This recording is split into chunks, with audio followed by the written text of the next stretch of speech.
Okay. Welcome, welcome, welcome.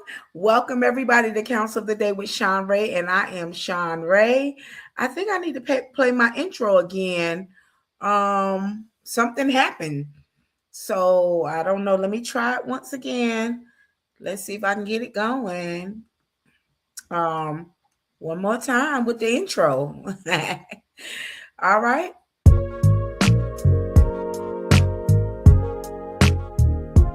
Counsel of the Day with Shanrae.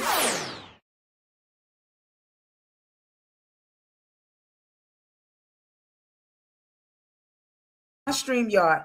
Can you hear me? Something is going on with my StreamYard, y'all. Every time when I'm trying to wow.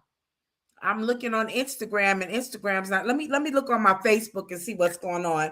Well, good evening, good evening, good evening, my Facebook family, my Instagram family. Good evening, everybody. I don't know what's going on. I'm trying to see what are we seeing. I don't know what y'all are seeing. Let's look on my Facebook. I might have to try it again, guys. I have to go back out and come back in. Let's see what's going on. All right, are we live? Okay, we're live on Facebook. There we go. We're live on Facebook. Let's see what's going on. Okay, Instagram is just moving a little slow. Well, welcome, everybody. Welcome to week 2 of Shanrae's Counsel of the Day with Shanrae, May 2026. And this month we are talking about the science behind the why we don't try. This week, our subtopic is why do we resist anything that is different? Resisting anything that is different. Hey, I see Felicia. Hi, Felicia. Hey, Keshawn. How y'all doing? So, resisting anything different. My Instagram is frozen, guys, but it's all right. Hopefully, it'll catch up. Oh, it's catching up. So, let's get started because this 30 minutes is going to come and go very, very, very quickly. All righty, then. Let's move on, and I'm going to bypass certain things because I am a degree counselor. I acquired 2 degrees from Ashford University. I'm going to open up my website disclaimer, and I'm going to minimize it. And that is for my fellow counselors. They need to see my website disclaimer or whoever. My bio, I'm going to bypass that, and let's open up our scripture for the year, and let's close it back. So Deuteronomy 31:6, the NIV version says, be strong and courageous. Do not be afraid or terrified because of them, for the Lord your God goes with you. He will never leave you or forsake you. Let's move on to our key points for tonight. Again, our subtopic for tonight is why do we resist anything that is different, that's unfamiliar to us? Why do we resist these things? Okay, so let's move on to our key points. And these key points are a little bit, okay, I see what's going on. So number 1 is the fear of the unfamiliar is an evolutionary instinct that no longer serves us at all. Number 2, social conditioning reinforces fear, limiting growth and understanding. Let me stop there. What this means is, how many of y'all have been around somebody? Good evening, hey Tanita, hey D Scott, hey. What that means? Have y'all ever been around somebody that's they are quick to give you advice, negative advice? If you're sharing something, I think I want to maybe open up. I want to try my hand at maybe learning how to crochet, something like that. Oh, girl, no, don't do that. And you know why? Because this is what happened. And listening to people who this is what it's talking about. Social conditioning reinforces fear, limiting growth and understanding. But we're gonna keep talking about that a little bit later on. Number 3. Exposure to self-reflection and embracing change helps us overcome fear of the difference or anything that is different. Then we have our takeaway. We have our quote and our takeaway. So let's delve right on in, guys, because like I said, this 30 minutes is going to come and go really quickly. This is an open platform. Hi, Mama Sarah. If you have any questions, if you want to share any type of highlights, feel free. Hey, Martez.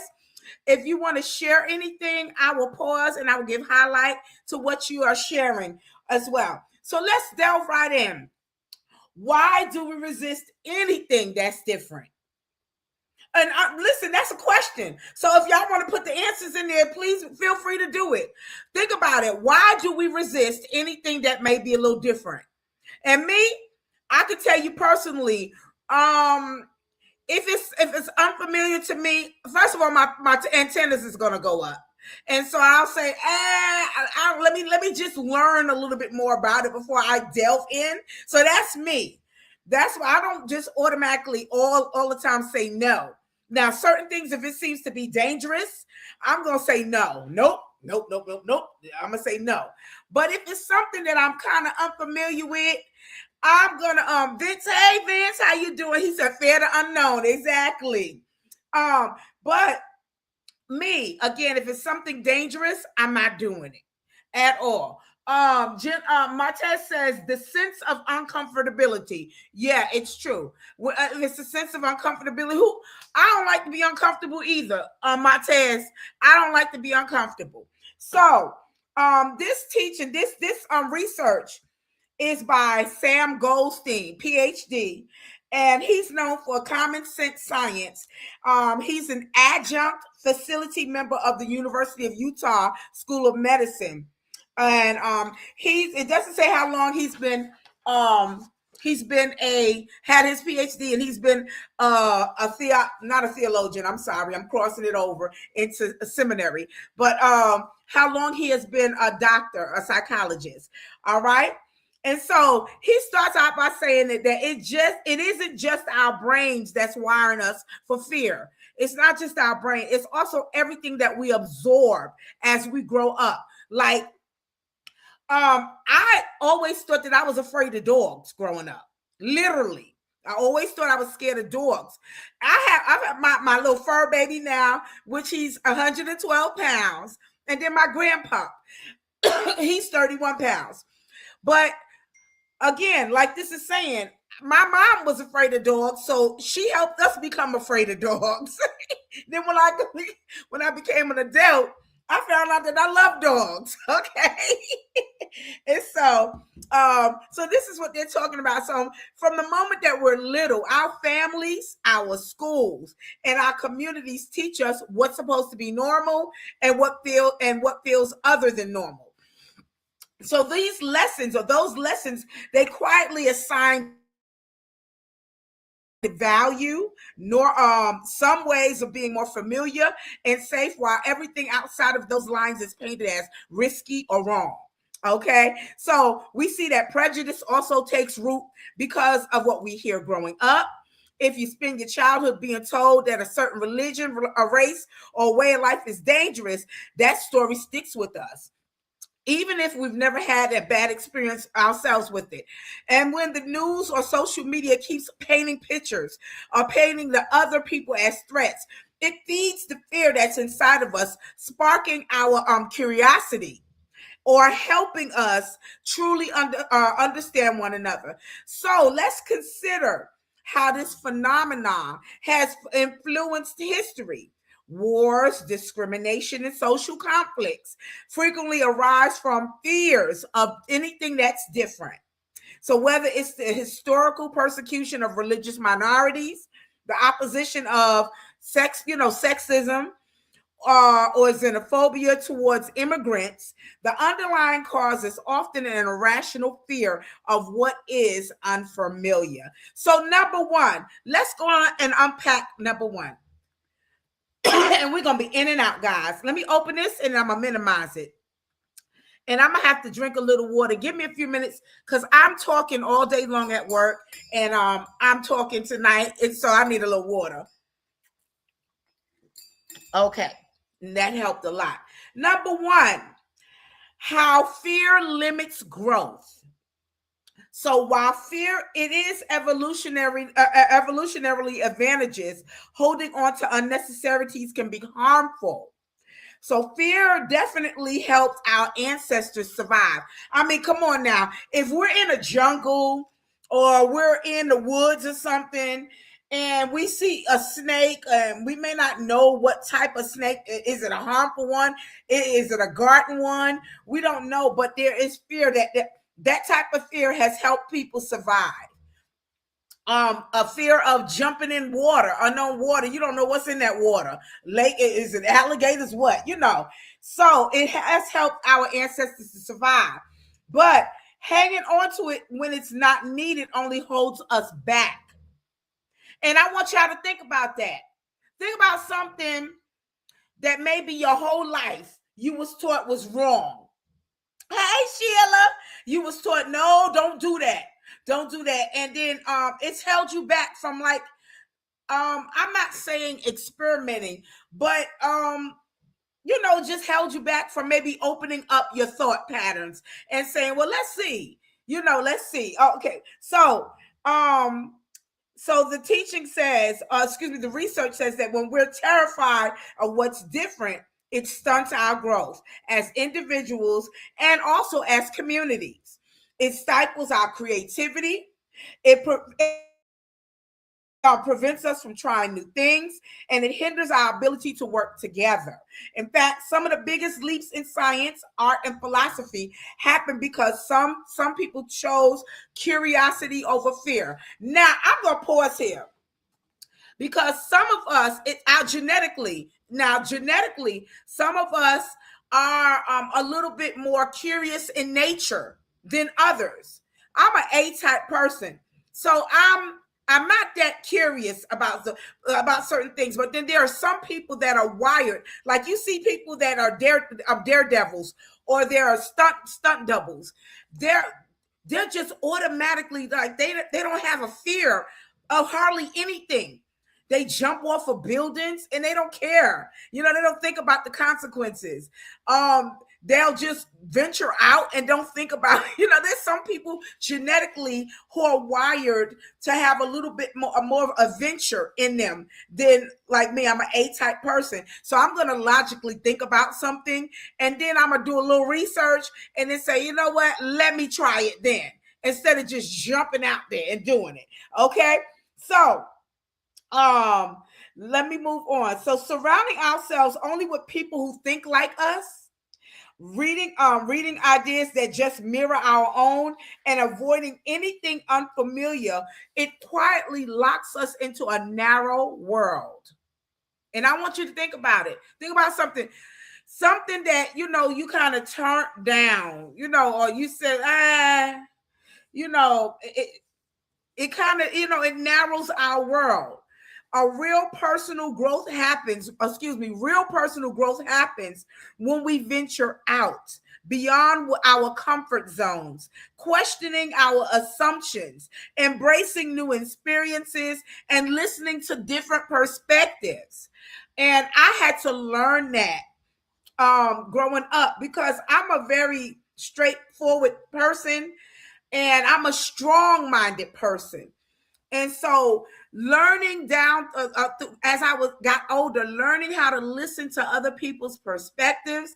I may not always agree with it, but listening to it and seeing where the other person is coming from, it gives me a different perspective on the world and on their world, what they're experiencing. And then I may not like everything, but I have to at least respect where they're coming from, or what is happening with that. So this is very, very true about how when we don't open and I don't mean open yourself up to everything. Don't do that. But what I'm saying, avoiding the unfamiliar all of the time, it narrows your world. You just stay stuck in a little cycle, in a bubble, stuck in a little bubble. Okay. And the world is so big and beautiful. This world it's just, when I started teaching years ago, and I have a sister friend out here that's a teacher, and I have some other people that have experience with teaching. When I found out that a lot of people only just have been in their little community and never ventured outside here in Georgia. They have not even traveled like to different counties in Georgia. I was like, wow, that's really, really sad. That's sad that when you just in one area and you haven't even traveled the state that you're living in. That's sad. I mean, you don't have to go to every county or little town, but go somewhere outside of where you live, and it broadens your mind. It shows you different, it shows you how the world, how we're connected. All right, number 2, overcoming the fear of difference. So the good news is that fear of difference is not an unchangeable condition. While it is deeply rooted, it can be unlearned through intentional efforts. Here are 3 guideposts for overcoming the fear of difference and fostering a more open-minded approach to different things. Like today at work, I call her my work child, my work daughter. I had offered her some wheat thins. I said, "You eat wheat thins?" She said, no, I don't eat no wheat thins. And she said, "The only thing I eat is golden grams." I said, "Oh, okay." I said, "Have you ever ate wheat thins?" She said, "No." I said, "Well, then how do you know you don't like it then?" so she had to think about it. So I said, "Open your hand." So I poured her some in there. And I said, "Just taste it." And she started tasting it, and she was like, "That's not bad." And she said, "I always heard that wheat things was like a healthy cracker." I said, "Well, it's a healthier cracker that if you want to eat a snack, it's a healthier snack to eat." I said, "But it's still good. It's still good." And I said, "But if you don't like it, throw it in the garbage." She never threw it in the garbage. She kept eating them, and we were talking. She said, "These will go good with," I said, "the certain cream dip, like a sour cream dip." Or I said, "You can put cheese, eat it with cheese or whatever." So she started thinking about the different ways she can eat wheat thins and enjoy it. And that's just a little small example about overcoming the fear of difference. And I mean, she was adamant, I don't eat that. Okay, that's okay. Well, have you ever tried it? No.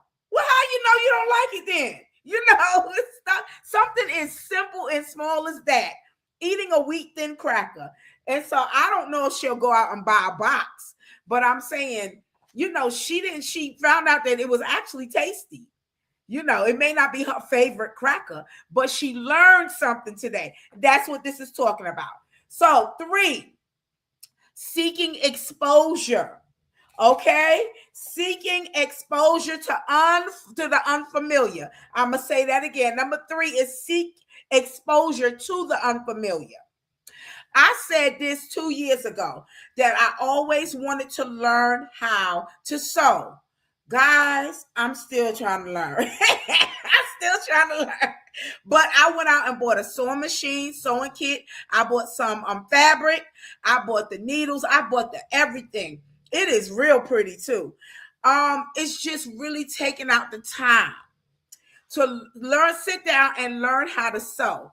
And I mean, I've done it a few times, but I still haven't mastered it because time restraints with me. I have a very busy schedule, but my goal is still to learn how to sew. And I'm going to be able to do this at some point. I went and I invested in the tools that I needed to learn. So when I get a little chance, a little break, I'm going to sit down and watch YouTube, do whatever I need to do to learn how to sew. I may not be able to make a full outfit, but if I can learn how to alter clothes, something that I always wanted to do, or get some clothing and alter them for my shape, my body, that would be something, a goal that I've always wanted to reach. Seeking exposure to the unfamiliar. So what I mean by that is, thank God for YouTube and stuff now. It's unfamiliar to me knowing how to sew, how to work my sewing machine, but I'm going to seek out the knowledge to learn, to get to know more about it. And so what Dr. Sam says, he says that fear feeds on not knowing. And that's going back to what I started out saying earlier. Have you ever been around somebody where you're sharing a vision or something with them? Oh, a desire. And the first thing, I wouldn't do that, girl, because you know what? And I just, when people start out like that, I'm like, oh, wow. They're talking out of fear. They're they're not talking out of experience. Because if you listen long enough and then you ask them, have you tried it? 9 times out of 10, they're going to say no, but I heard about it. You know what I've learned as I've gotten older and older? I'd rather take advice from someone who's experienced it, who's been through it, or whatever, and then I'll make my decisions from there. But taking advice from somebody who's just speaking out of fear, no, girl, don't be no. So this is what this is talking about. Dr. Sam, his research has found that fear feeds on not knowing. When we meet new people, explore different cultures, and welcome fresh ideas, we quickly learn that the unknown isn't nearly as scary as we once thought it was. Remember, I said when I was growing up, I was scared of dogs. My mother was scared of dogs. She taught us to be afraid of dogs. I got grown, and I love my fur babies. I love them.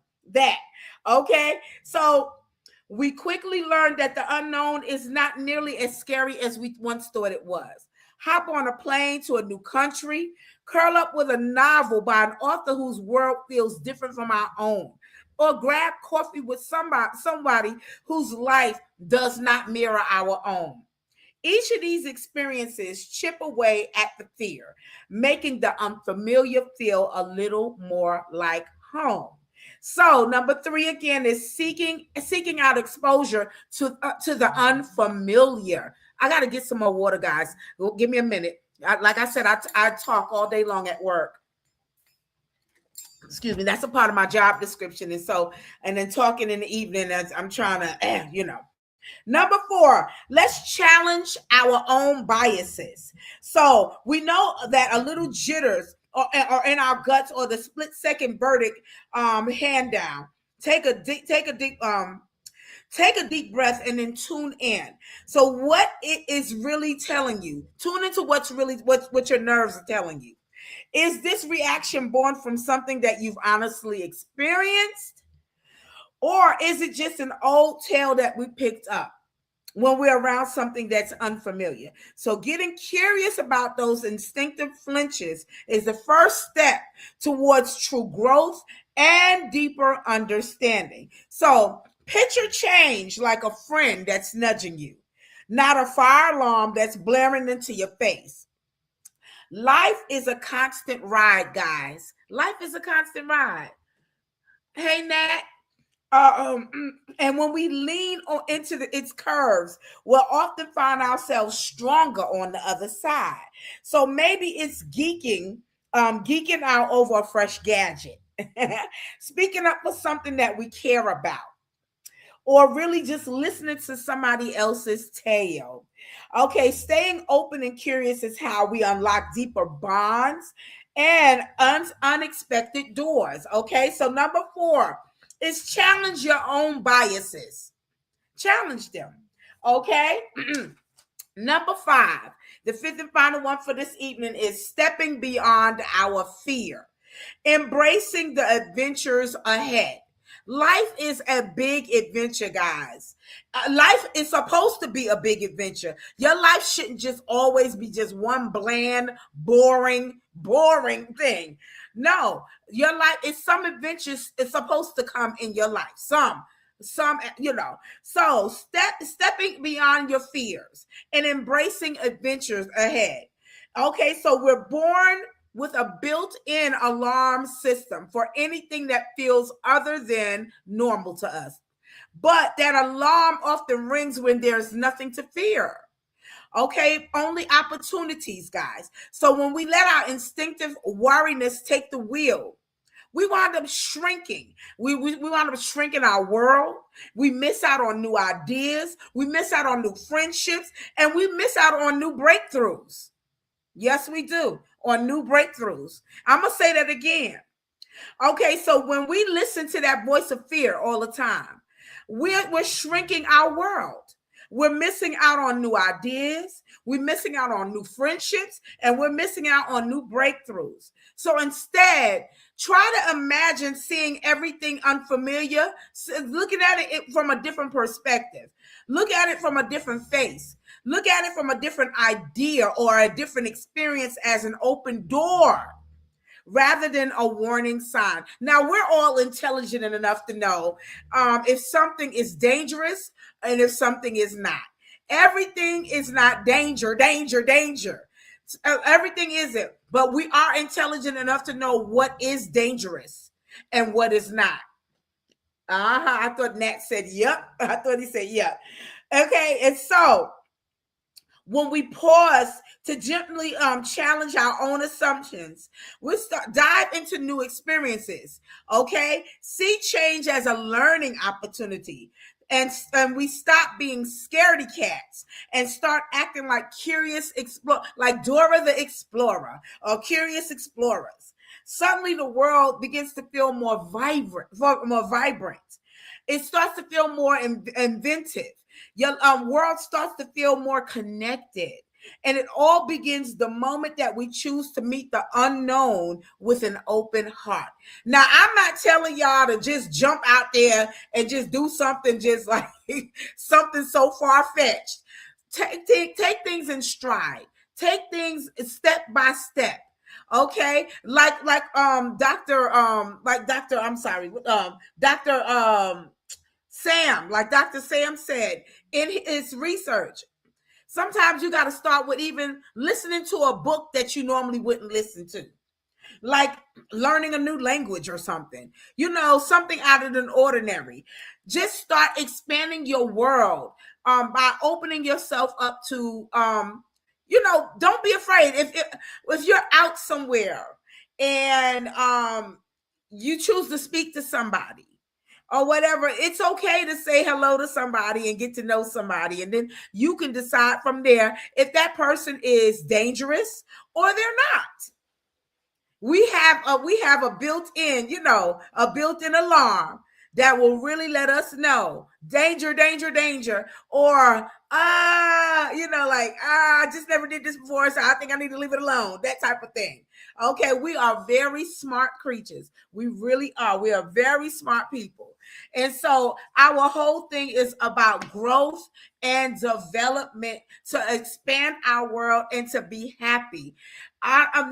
We were not created to just be stagnant and be in one place all the time, doing the same thing all the time, never doing anything different, never meeting people differently, and never, this world is huge. Even if some people choose to join groups online from different countries.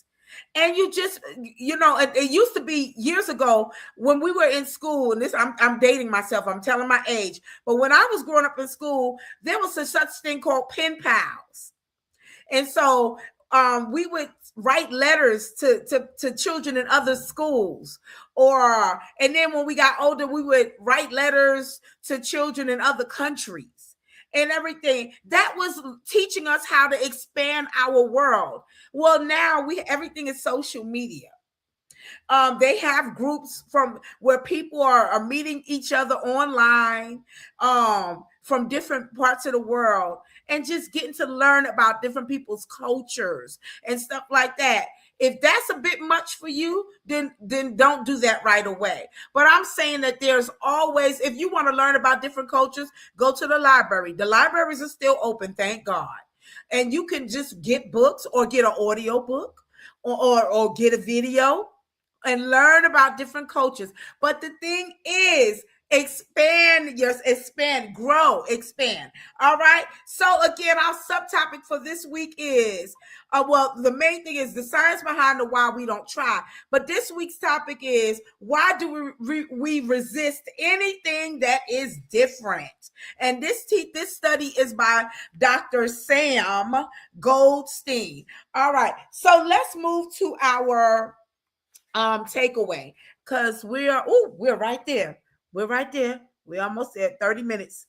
We're right at our 30 minutes. I'm sorry. And I got so many screens, so I gotta Move this along.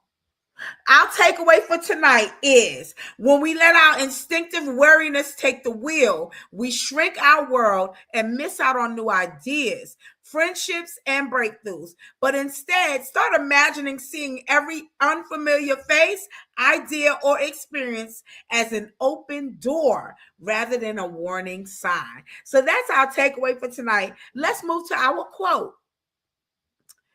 And the quote for tonight is: It is our duty as men and women to proceed as though the limits of our abilities do not exist. And that is by Teilhard Pierre de Chardin. I said the name wrong, but y'all get what I'm saying. I'm going to say the quote again. It is our duty as men and women to proceed as though the limits of our abilities do not exist. I love that quote. All right. And so this is for my fellow counselors. This is where I got all of my research from. And I'm going to make my quick service announcements and we're going to move on. All right. So, excuse me. If you want to create a personal and professional transformation through expert life coaching, www.betterup.com is a great source to contact and to find that life coach that will better suit your life. All right, next one is Atta Plus community. Empowering adults with ADHD to live their best lives. A different brain requires a different approach. www.attapluscommunity.com. Our next one is BetterHelp. So if you want a safe space to speak with a licensed professional online, BetterHelp offers affordable counseling sessions for individuals, couples, and the whole family. www.betterhelp.com. And let me move on. Learning RX. Now, I missed something. Excuse me. It was supposed to be 988 crisis. I think I did something wrong. Okay, I missed. Let me say this before Learning RX. Okay, 988 crisis helpline. Help is available. So if you know someone that needs to connect with people, or someone that they can trust, and it's okay for them to share their feelings, the 988 Lifeline provides 24/7 free and confidential support for people who are in distress. This is prevention and crisis resources for you or a loved one. Okay, they have the best practices for professionals within the United States, the 988 Crisis Helpline. Now let's move on to learningrx.com. So LearningRx has been around for a very long time, well over 30 years.